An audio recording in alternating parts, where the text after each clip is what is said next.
So today I will be leading our sit, as I often do on Fridays, as we sit into Shabbat together with some inspiration from the weekly Parsha. We'll sit together until just before 1 p.m. Eastern, and Jonathan will blow the shofar for us, and then we will recite the mourner's Kaddish.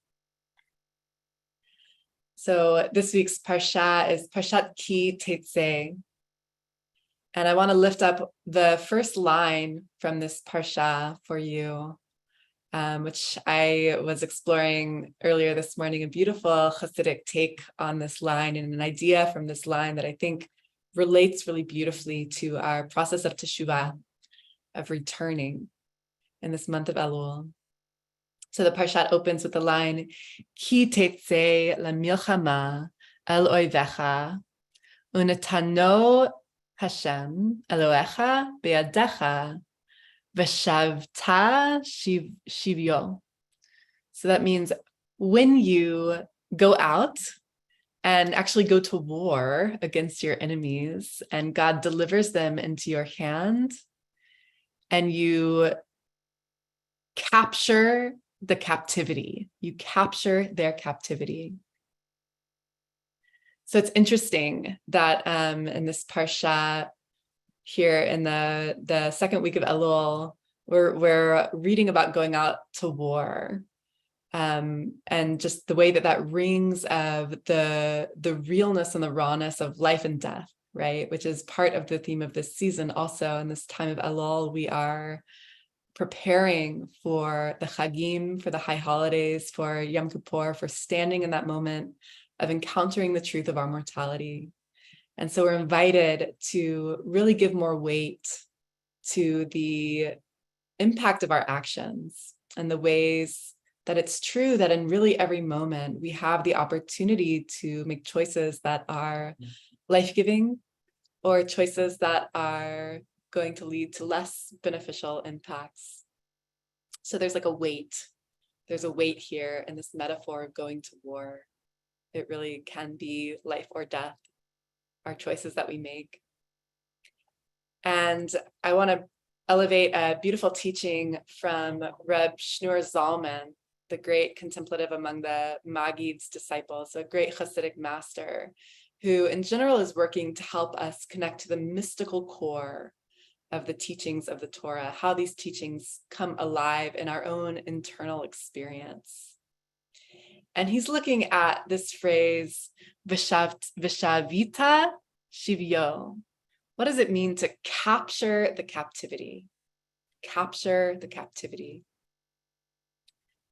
So in his drash, in his interpretation of this interesting line, he quotes a verse from the Song of Songs, teaching that a person's thoughts that stray into strange realms are called a king caught up in the tresses, the rehatim.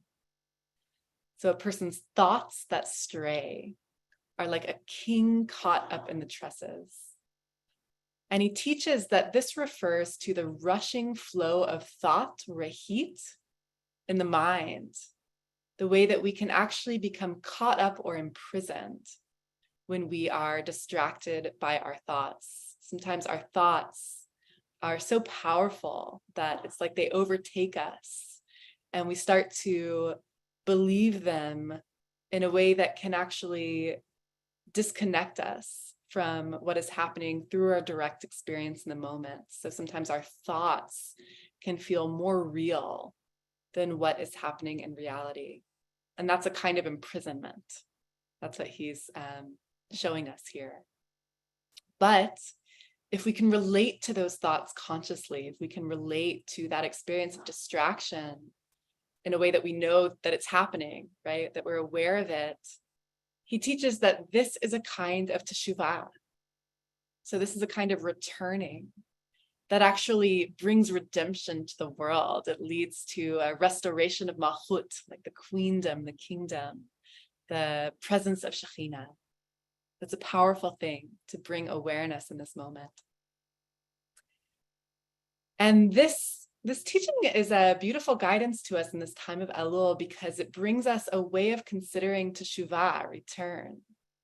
That teshuvah in its most basic and fundamental form has to do with returning our attention here to the present moment, to what is happening in reality.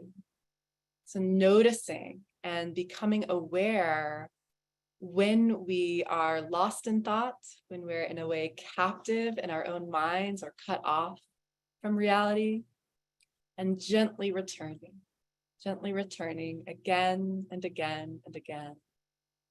This is our practice, returning to presence again and again. And I think it's important to note and emphasize that the goal of our practice is not to never leave, right? It's not that we should never become distracted or that the mind should never wander, but rather that when we leave, when we've become distracted or kind of caught up in those tresses, that we notice and we return. So the returning itself is the practice. And one thing that can help us to do this, Rav Shneur Zalman teaches, is to consider the real meaning of oneness of the divine. What does it mean that the divine is entirely one? And this is part of also the essence and nature of teshuvah. If every single part of our experience is divine, if it's really true that all of it comes from God, perhaps then we can loosen our grip a little bit. We can let go, right? We can access our faith, our trust, our emunah in something greater. We can let the divine in if it's really all one and if we are part of that oneness. Rav Kook teaches that this oneness is also who we are in the essence of our being. He writes in Orot HaTeshuvah, his book on Teshuvah, that the nature of Teshuvah is that it gives a person tranquility and dignity, as if that person is one. So Teshuvah, first and foremost, has to do with returning to our innate wholeness, the wholeness at the essence of our being.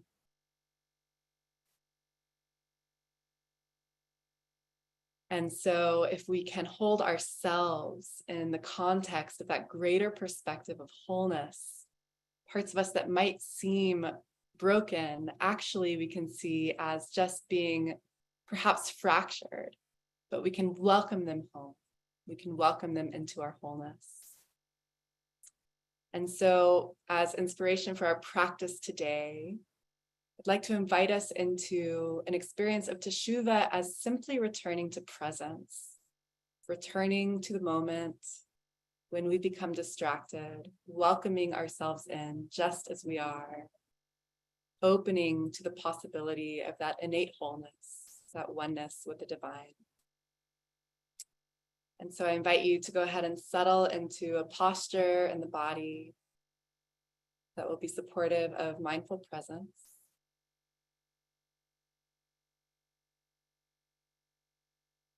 Perhaps noticing if there's any constriction or tension in the body.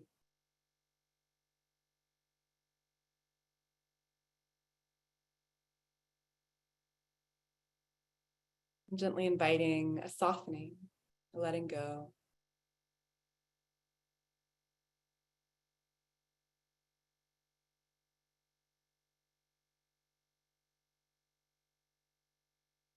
Inviting the body to be at ease, to relax. And at the same time, feeling that sense of uprightness, wakefulness.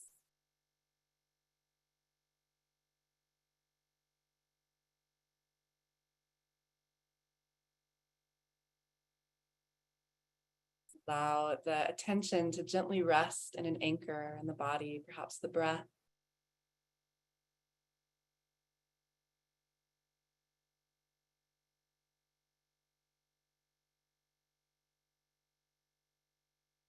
Allowing ourselves to arrive more fully here in the present moment.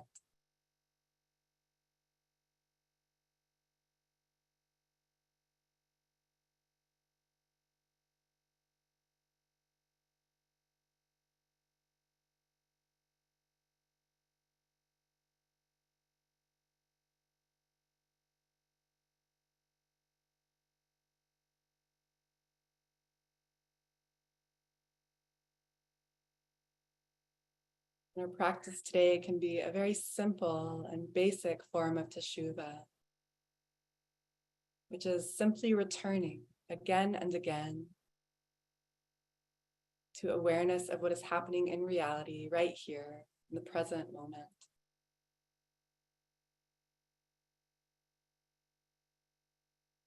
But gently resting the attention here in the body.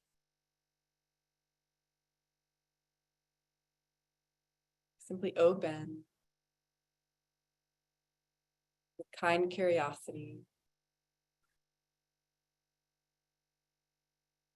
to presence, to what is happening here.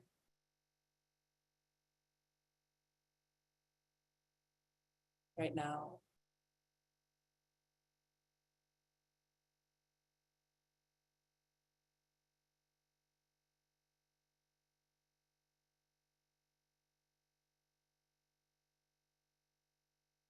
When we notice that the mind has wandered, that we've become distracted, caught up in thought,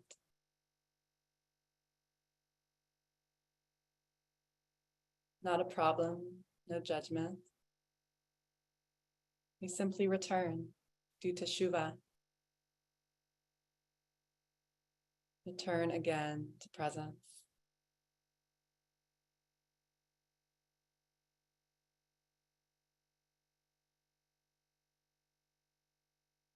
This breath,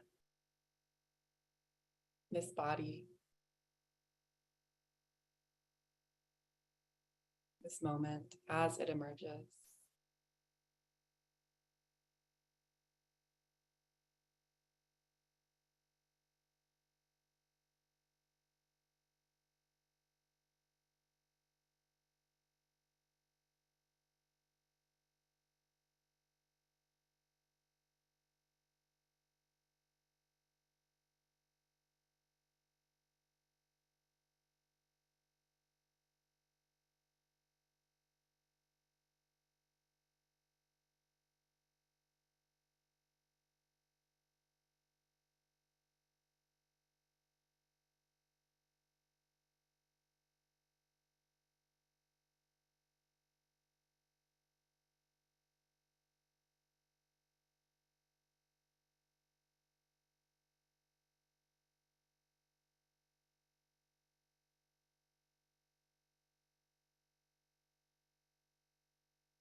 Noticing the wandering mind and gently returning again to teshuvah.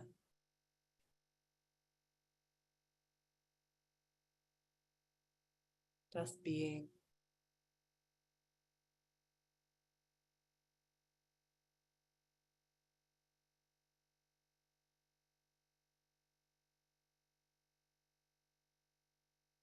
Meeting whatever is arising with kind curiosity.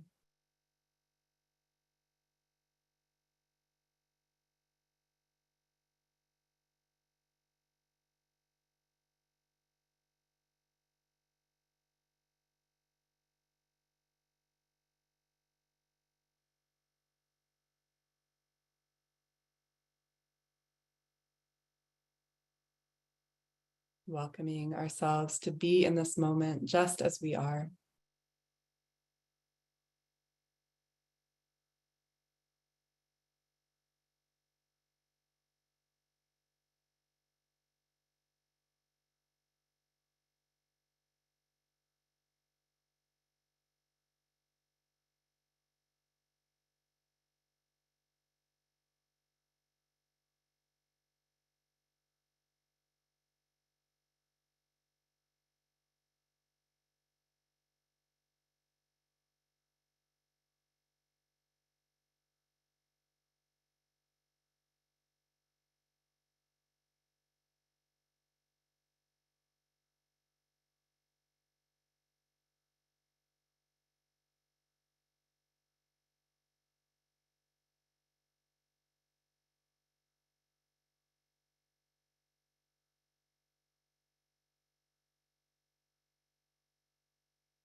You might notice, is there any place in the body or in the heart that feels constricted, or we're holding tightly, taken captive?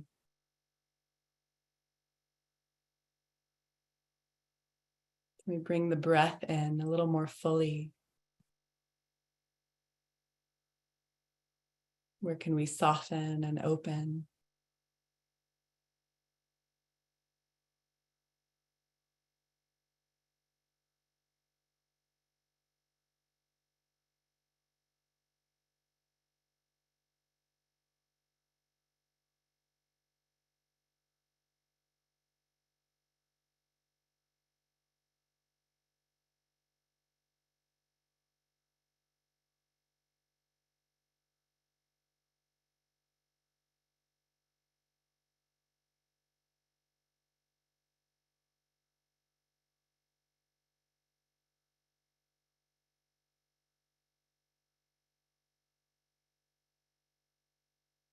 Returning again and again to present moment awareness.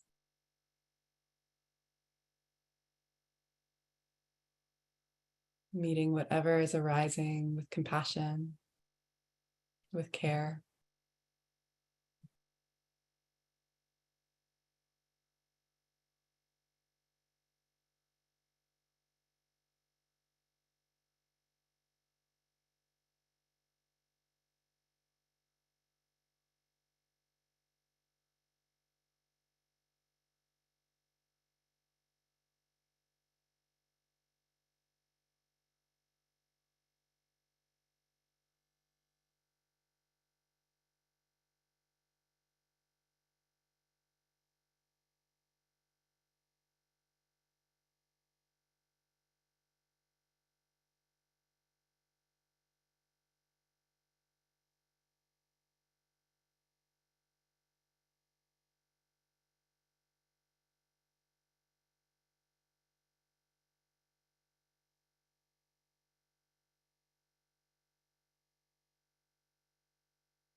Noticing the wandering mind and returning again to presence.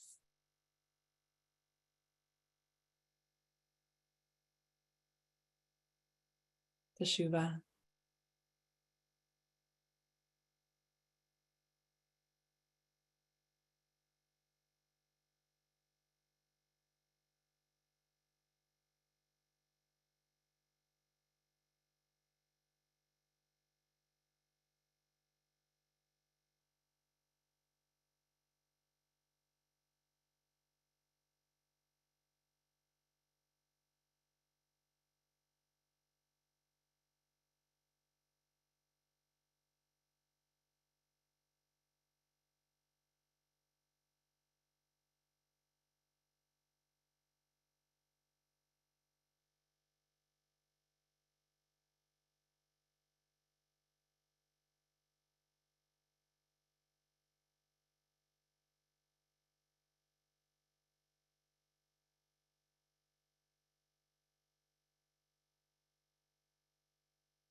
For the last couple minutes of our practice, perhaps just considering the possibility of everything arising within us or around us as part of the divine. How does that change what we perceive? How does that change how we respond?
Taking a few more deep breaths.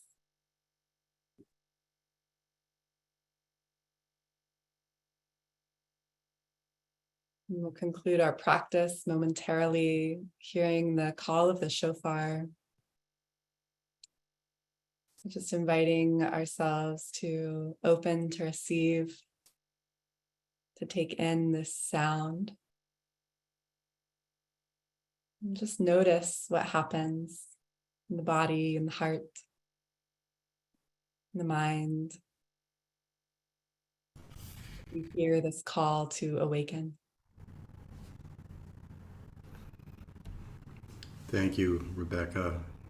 And sometimes we can use a little help in returning to the present and awakening, hearing the divine within us. And for that, we have the shofar.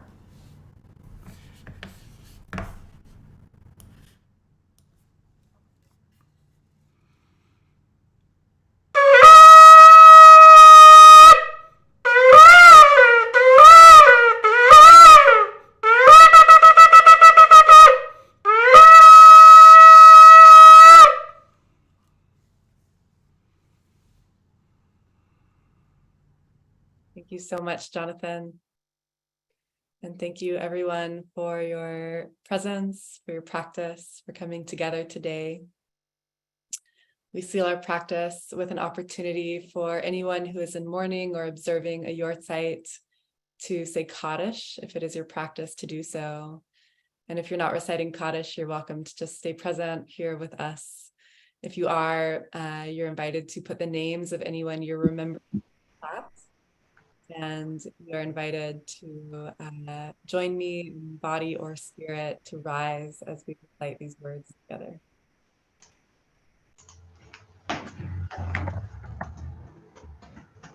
Amen.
Joining us. Thanks again, Jonathan. blowing the shofar for us. Jordan, if we could put the link in one more time to the chat to Jonathan's upcoming workshop at B'nai Jeshurun. Looks like there's an option to be there in person and also virtually.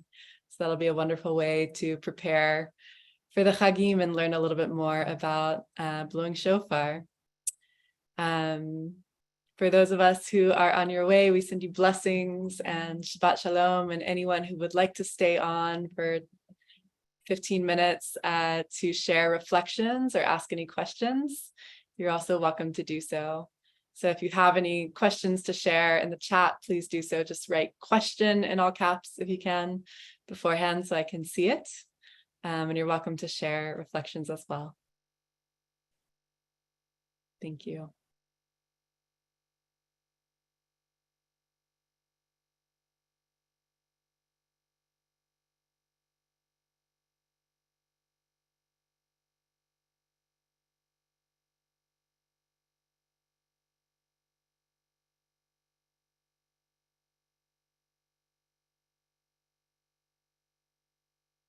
If anyone would like to share in the chat in general, any reflections so far about your experience of teshuvah this Elul, if you have any practices around teshuvah, returning, or cheshbon hanefesh, the practice of soul accounting and inner inquiry that we're engaging in this season, you're also welcome to share that as well. We can just connect here in spiritual community during Elul. All right, so we have a couple questions from Lori. What is the difference between emunah and bitachon? You referred to both. I don't know if I referred to bitachon in this teaching, although I certainly have in the past, but I'm happy to speak to that. So emunah and bitachon are both words that connote faith or trust in the divine. And my understanding is that bitachon really has to do with a kind of like certainty. It's like an absolute knowing. It's very, very firm. It's almost like sometimes translated, I think, as security also, right? It's like really even beyond faith to like a very firm, clear, secure feeling. Whereas emunah is a little bit different. I love the word emunah. I think it might be my favorite Hebrew word. I actually have a big painting that says emunah in my car. It's a beautiful reminder while being on a journey somewhere. I love it so much because emunah is a quality of, to me, it's a quality of trust and faith that has more to do with, it feels a little bit more fluid, more in relationship with, more allowing of the space that happens in relationship to really allow the response from life or from the other person or from the divine to emerge. So I'll share with you some of the things that I love about emunah, which are really from exploring the root of the word, the shorash, which can teach us a lot about the essence of what that word means. Emunah is connected to the word amen that we say after a prayer or a blessing. So in that way, to trust something, to have faith in it, is also about affirming it. So to affirm that something is true is an act of faith, is an act of trust. And emunah is also connected to the word omanut, which means art. And I love to consider the way that having faith or choosing to trust something is a kind of art. There's like an art to it. There's something that can be quite beautiful about it. And also maybe in a way, just how we might cultivate a craft in our own lives. It's something that we can learn how to do and grow into doing in our own unique way. Or you could say, flip it and say that the act of art making, the act of making beauty and building and creating and a craftsmanship takes faith, takes trust, takes relationship. So those are some thoughts on emunah and bitachon. See what else is here.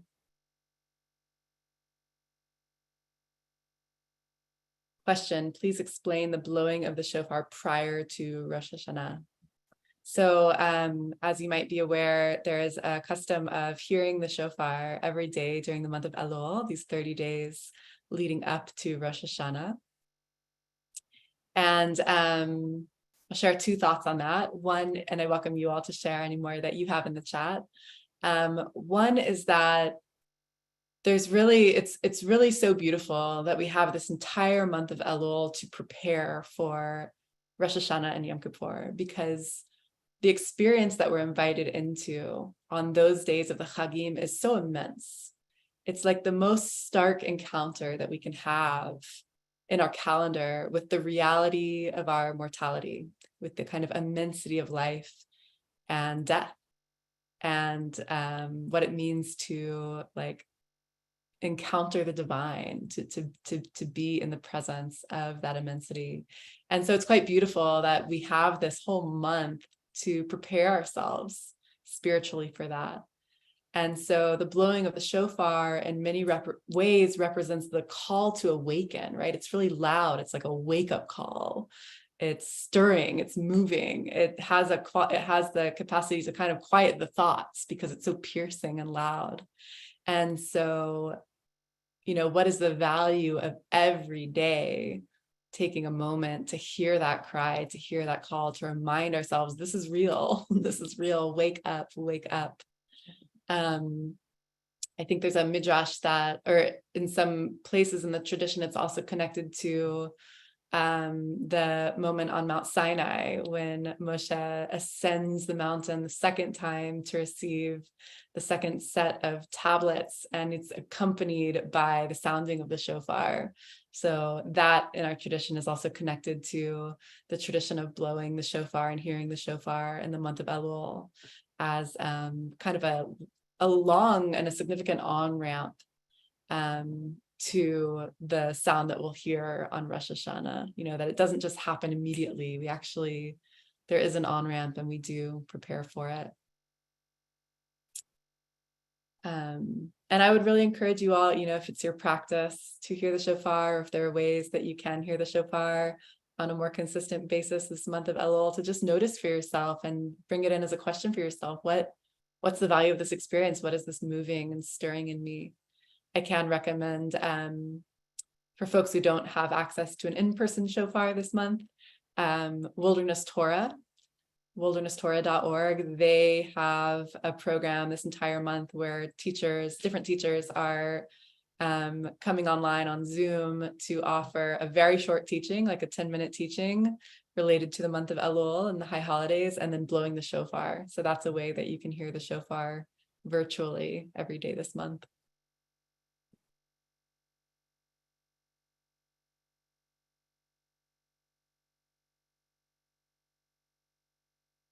I really appreciated the teaching / thought that our stray thoughts during meditation can feel more real than the present. Yes. That one never gets old.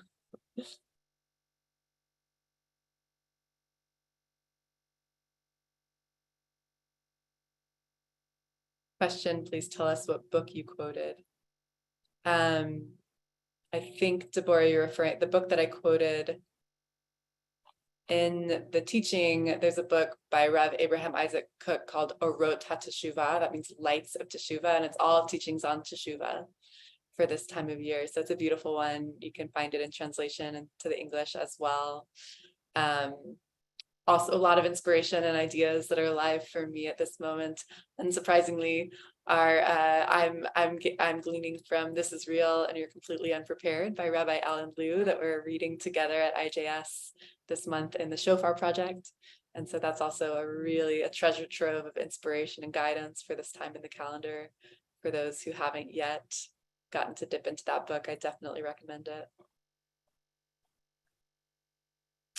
From Harris, Kurt Vonnegut says, practicing an art, no matter how well or badly, is good for the soul, for heaven's sake. Amen. Yes, art has so much to teach us about life and faith.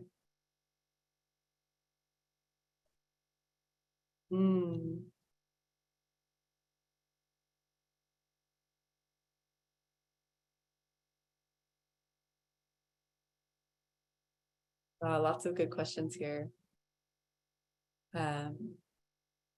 How do we do teshuva when the person we need to ask forgiveness has passed away and we can no longer ask them in person? So this is a very deep question. And, I want to offer the possibility that part of teshuva does have to do with the folks with whom we're in relationship with and need to come back into alignment with. And part of it is also internal and between ourselves and the divine.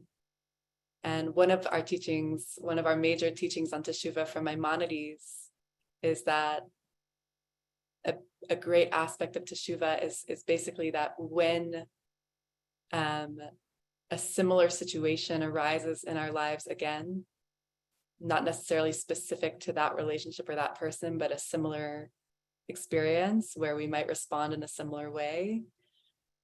Part of when teshuva really happens, when we know that it's really taken root in our lives, is when we respond differently, when we act differently the next time that opportunity comes around. And so that's just something to consider. How might we find that forgiveness within our own selves, and how might our actions be impacted or shift in relationship to ourselves, to the world, to others, even if we are no longer able to engage in that process with another person. Thank you, Sonia, for that question.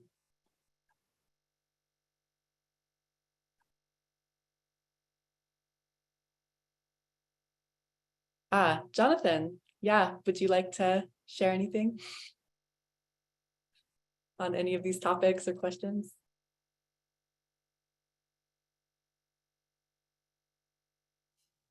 Sure, I would love to. There's so many questions, but for me, the sounding of the shofar for Elul, as well as most of the teaching I've done on the shofar before Rosh Hashanah, is actually to prepare us for that moment when we hear the shofar on Rosh Hashanah. Because in my experience, most of the time, like, everyone stands, they listen, sort of, and it's gone. And there's no kavanah that people are prepared to have before they hear the shofar. And there's so many different intentions and teachings, but I think it's just so valuable to go when you're going to hear the sound of the shofar, to be prepared for what that shofar is going to mean for you at that point. And many times the teaching I give is, what is my intention when I'm sounding the shofar? I am trying to convey a certain meaning with each note, or the whole note, that I'm trying to convey as sort of to communicate and connect with the congregation so that they can connect with the divine or themselves. So I see this as a preparation, that you hear it every month. So you see, oh, this kind of arises when I hear the shofar. So when you're there during Rosh Hashanah, you're prepared. Not you're completely unprepared. This is real, and maybe you're a little bit prepared to hear the sound of the shofar. Now, the teaching that we're going to do with Rolly Madelon, that BJ is going to do most of the teaching, I'm doing most of the sounding of the shofar, is this piyut el ratzon, that is a piyut that's recited in Sephardic synagogues before the sounding of the shofar, that has to do with the sacrifice of Isaac. And I'm going to mention this in the next couple of times when I'm sounding the shofar. It is just such a powerful piyut. And I wasn't aware of it till I read this book last year. And I think most of us are Ashkenazic, and we know nothing about this tradition. So that's the teaching, is about this powerful tradition that we're totally unaware of, that kind of connects with crying and tearfulness and redemption, right before the sounding of the shofar. Beautiful. Thank you so much for sharing that, Jonathan, and for bringing in the awareness of these gorgeous piyutim, the tradition of reciting and singing these Sephardic poetry and these songs. I remember the first time I experienced some piyutim at a high holiday service in Israel, and I was like, what?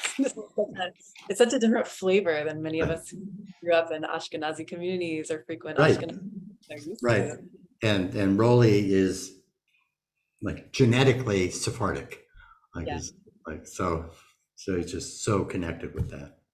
beautiful. So very much looking forward to that. And again, really encourage anyone who's able to attend Jonathan's workshop to learn about the piyutim to do so.